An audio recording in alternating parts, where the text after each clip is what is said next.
ভাবছোটা কি? আমি ছেলের ওপর কেন মেকআপ করছি? এই ১ম বার কোনো ছেলেকে আমি মেয়ে সাজাতে চলে এসেছি। আর তোমাদের সঙ্গে শেয়ার করব। মেয়ে সাজাবো সেইজন্যে সে বসছিল না সাজতে, বউকে ধমক দিয়ে জোর করে বসিয়ে ফেলেছি সাজানোর জন্য। আজ ওকে মেয়ে সাজাতেই হবে। আমি এমন করে সাজাবো যেন সবাই দেখে ভয় পেয়ে যায়। ব্লাশার, কন্ট্যুর, হাইলাইটার সমস্ত কিছু দিয়ে সাজাবো আজকে। তার আগে বলে রাখি কিছু উৎপাটাঙ্গ মানুষগুলো যারা ভাবে এবং কমেন্ট করতে এই ছেলেটার অনেক ফেমাস, অনেক ভিউয়ার্স, অনেক ফলোয়ার্স বলে তাকে সাজাতে গেছে। না, অ্যাকচুয়াল ১-১.৫ বছর আগেও আমি দেবনাথকে সাজিয়েছিলাম। দেবনাথ হলো আমার ক্লাসমেট।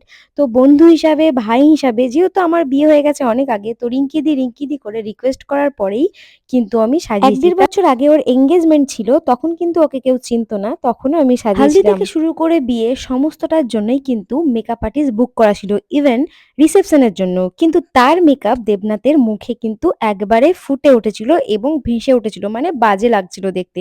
বলে দেবনাথ রিসেপশনের দিন তাকে ইনস্ট্যান্ট ক্যানসেল করে এবং আমাকে রিকোয়েস্ট করে। দেখতেই পাচ্ছ আমরা মেকআপ করতে অনেক আড্ডা, ইয়ার্কি, অনেক রকম গল্পও করছি। তাই বলে এই মেকআপটা দেখে কোনো ছেলে আবার ফোন করে বসো না বুকিং করার জন্য। কারণ কোনো ছেলের মেকআপের বুকিং নেওয়া হয় না। তাছাড়া তাকে আমি সাজাতে যাইনি। তার রিসেপশনে তার ওয়াইফকে সাজাতে গেছিলাম এবং তাদের বেস্ট ফ্রেন্ডকে। আর হ্যাঁ, বলে রাখি একটা ছেলের মেকআপ করতেও কিন্তু ব্লাশার, কন্ট্যুর, হাইলাইটার সমস্ত কিছু লাগে। তো সেই পরিমাণে সেই রকম করে আজকে আমি ওকে সাজিয়েছিলাম ব্লাশার, কন্ট্যুর, হাইলাইটার সমস্ত কিছু দিয়ে। লাস্ট ফাইনাল তোমরা দেখে জানাবে যে আজকের আমি এই ১ম বার একটা ছেলের উপর মেকআপ করেছি আর তোমাদের সঙ্গে শেয়ারও করছি। তো কেমন আমি সাজাতে পেরেছি সেটাও তোমরা কিন্তু অবশ্যই জানাবে।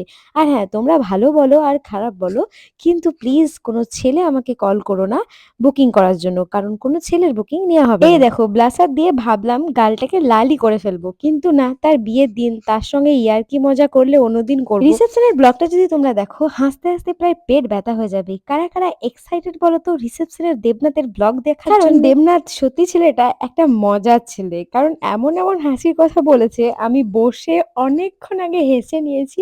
তারপর আমি সাজাতে শুরু করেছিলাম তার ওয়াইফকে। তাকে সাজানোর সময় সে যেমন হাসিয়েছিল এবং তার ওয়াইফকে সাজানোর সময় ঠিক তার থেকে বেশি হাসিয়েছিল। একটু হলেও তোমাদের সঙ্গে শেয়ার করেছি। মারাত্মক রিভিউ দিয়ে দাও একটা। ভালো লাগছে, ভালো লাগছে। লাগছে? শুধু ভালো লাগছে আবার কিরকম? না না, সত্যি ভালো লাগছে। ভালো খাবার না হলে যেমন করে রিভিউ দাও তেমন করে রিভিউ দাও। না, আলাদাই লাগছে। তুমি মানে যখন আমার ভাই বলতে পারো, আমার ক্লাসমেট বলতে পারো, সেই জন্য মেকআপ করেছি। মানে বারবার রিকোয়েস্ট করার পর, তাই তো? একদম। কেমন লাগছে তোমরা জানাবে। কেন এমনি? আরে বস না রে বাবা। বাবা লয় মা। মা বলো দেবনাথ। বলো। দেবনাথ বলো বলো।